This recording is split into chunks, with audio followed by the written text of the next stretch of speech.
I will show you how to allow camera access on Snapchat. First, open Settings on your iPhone, scroll down, find the Snapchat application section, and make sure the camera section is turned on. If this method does not work, try restart your phone by this method. Press the volume up button at the same time with the phone lock button, then swipe to the right to restart your phone. After you restart, try opening your Snapchat. If there is a notification to allow my camera, click Allow. If there is not, try this method. Go to Settings. Then click in the column, select Reset.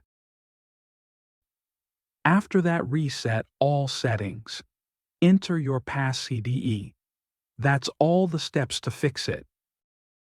Thanks you for watching, and if you haven't subscribed yet, be sure you hit subscribe button.